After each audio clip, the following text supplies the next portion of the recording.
Topic है जी हमारा रिग्रेशन एंड कोरिलेशन जी। लेक्चर 1 इसका है जी रिग्रेशन एंड कोरिलेशन का पहला लेक्चर होगा जी। लेक्चर नंबर 1 रिग्रेशन बेसिकली एक ताल्लुक को कहते हैं, लेकिन कैसा ताल्लुक? ऐसा ताल्लुक जिसमें एक मकदार दूसरी मकदार पे इन्हिसार करती है। ऐसा ताल्लुक ऐसी रिलेशन जिसमें एक मकदार दूसरी मकदार पे इन्हिसार करती है, लेकिन उसके बावजूद भी उसमें एरर की गुंजाइश मौजूद होती है, गलती की गुंजाइश मौजूद होती है जी। रिग्रेशन की डेफिनेशन क्या है जी? रिग्रेशन का मतलब ताल्लुक है the dependence of one variable on one or more other independent variables is called a regression. एक वेरिएबल का एक या एक से ज़्यादा वेरिएबल पे इन्हिसार करना यानी डिपेंड करना इज कॉल्ड एन रिग्रेशन कहलाता है जी। Simple regression the dependence of one variable on one independent variable is called a simple regression. जब एक वेरिएबल पे इन्हिसार करता है यानी डिपेंड करता है is called an simple regression. Multiple regression क्या है? The dependence of one variable on two or more than two independent variable. जब एक वेरिएबल दो या दो से ज़्यादा वेरिएबल पे इन्हिसार करे यानी डिपेंड करे is called N multiple regression. तो हम इसे मल्टीपल रिग्रेशन कहते हैं जी। एग्जाम्पल इनकी हैं कुछ। The height of a child depend on the height of the parent. कहता है कि आप बच्चों की जो हाइट्स होती है वो पेरेंट्स की हाइट्स पे डिपेंड करती है जी। आपके बच्चों की जो हाइट्स होती है वो पेरेंट्स की हाइट पे डिपेंड करती है। जो बच्चे जिनके वालिदैन ज़्यादा हाइट के होते हैं वो बच्चे भी ज़्यादा हाइट के होते हैं। जो जिनके वालिदैन छोटे कद के होते हैं उनके बच्चे भी छोटे कद के रह जाते हैं जी। कहता है कि number 2 temperature depends on shining of the sun. कहता है आपका टेम्परेचर जो है वो शाइनिंग ऑफ सन पे डिपेंड करता है। जैसे जैसे आपके सूरज की तपश बढ़ती है तो आपका टेम्परेचर बढ़ता है, जैसे जैसे वो कम होती है शाइनिंग तो आपका टेम्परेचर कम होना शुरू हो जाता है। द प्रोडक्ट, ये दोनों आपकी जो एग्जाम्पलें थी एक वेरिएबल पे डिपेंड कर रहा था, ये दोनों सिंपल रिग्रेशन की एग्जाम्पल्स थी जी। The product of a crop depends on the quality of seed and fertiliser use जी।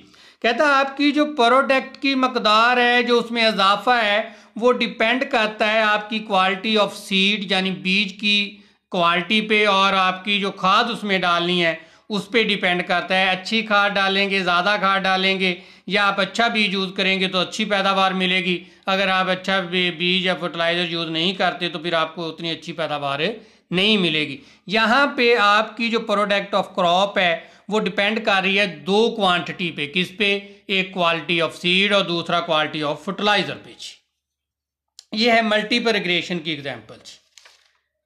हमने अब इंडिपेंडेंट वेरिएबल या रिग्रेसर, हमने दो जहाँ पे वेरिएबल्स का बार बार जिक्र किया पीछे पढ़ते हुए, उनमें से इंडिपेंडेंट वेरिएबल और रिग्रेसर था। Variable that form the basis of estimation, ऐसा वेरिएबल जिससे एस्टिमेशन अंदाजे के तौर पे जिसकी वैल्यू ली जाए या प्रिडिक्शन जो आपके आने वाले वक्त की पेशन गोई के तौर पे ले ली जाए is called a independent variable. ऐसा वेरिएबल जिसको फॉर्म किया जाए, बनाया जाए बेसिस ऑफ एस्टिमेशन अंदाजे के तौर पर is called an independent variable या रिग्रेसर। इंडिपेंडेंट वेरिएबल्स के जो और नाम्स हैं उनमें ज़्यादा मशहूर नाम है predictor variable, regression variable, explanatory variable और कंट्रोल्ड वेरिएबल्स। डिपेंडेंट वेरिएबल या regressand variable whose the resulting value depends upon the selected value of independent variable।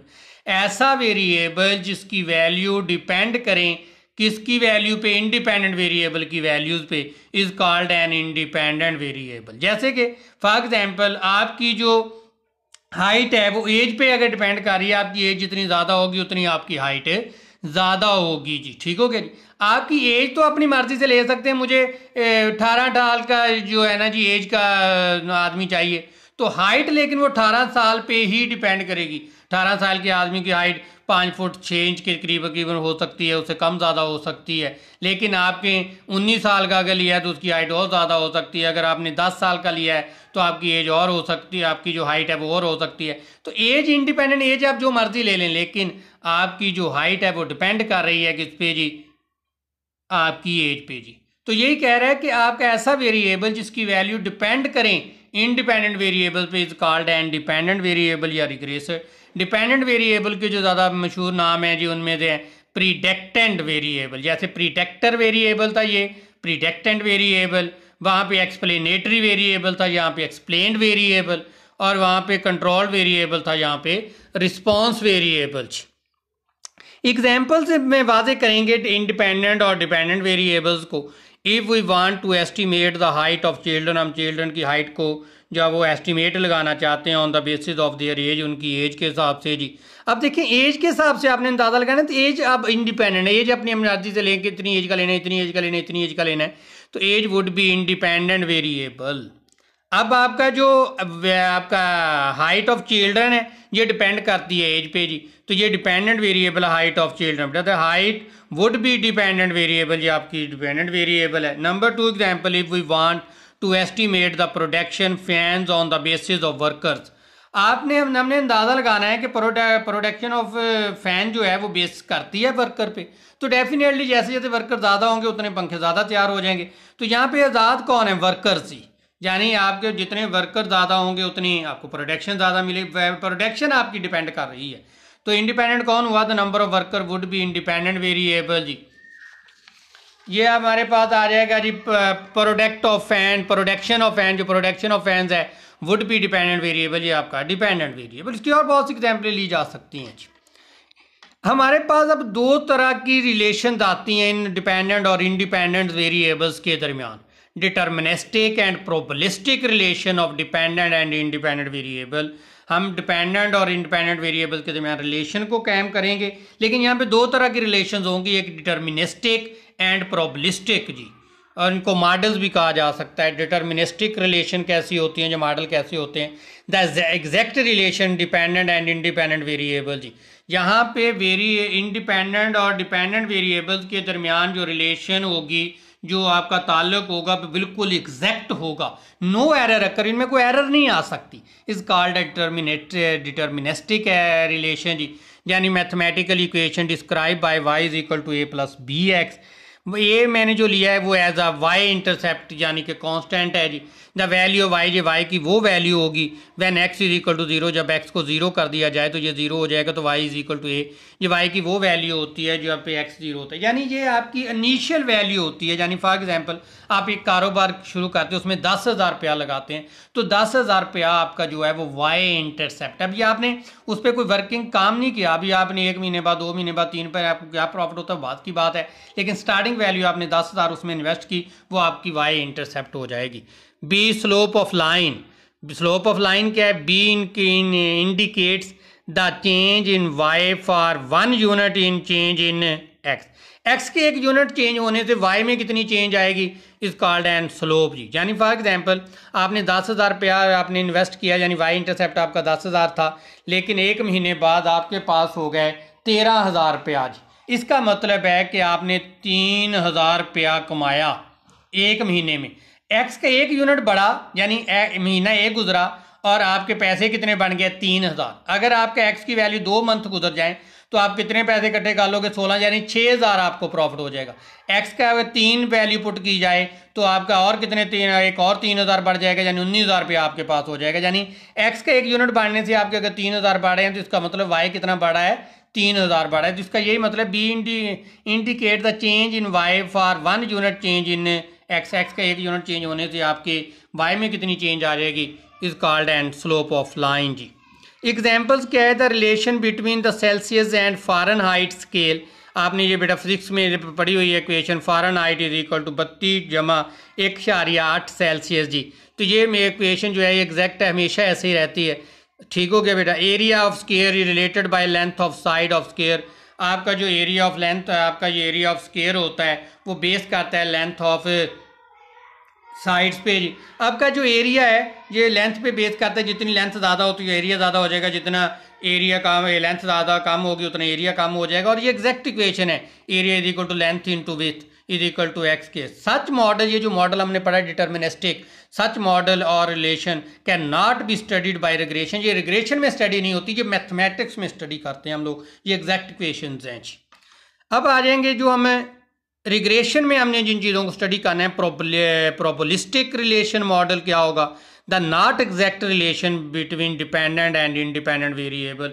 आपकी जो डिपेंडेंट और इंडिपेंडेंट वेरिएबल के दरमियान रिलेशन कैम जी आएगी वो एग्जैक्ट नहीं होगी जी, उसमें एरर आने का, error occur in the model, इस मॉडल में एरर अक्कर हो सकती है जी, is called a probabilistic relation जी, इसके हम प्रोबेबिलिस्टिक रिलेशन कहते हैं। जैसे फॉर एग्जांपल के तौर पे मैंने कहा कि जैसे जैसे एक बच्चे का एक साल बढ़ता है तो उसमें जो है ना वो 6 इंच का फर्क पड़ जाता है जी।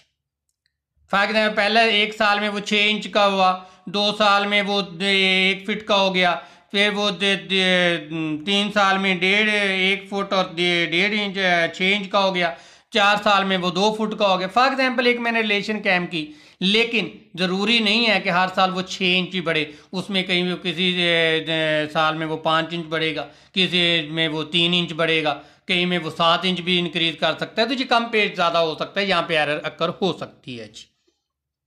प्रोबेबिलिस्टिक जो आपकी इक्वेशन है वो कैसी होती है? It is also called non deterministic model भी कहा जाता है। Mathematical model describe by y is equal to a जमा b x plus epsilon i, यानी एरर, आपकी एरर भी यहाँ पे हो सकती, कमी पेशी हो सकती है वैल्यूज में।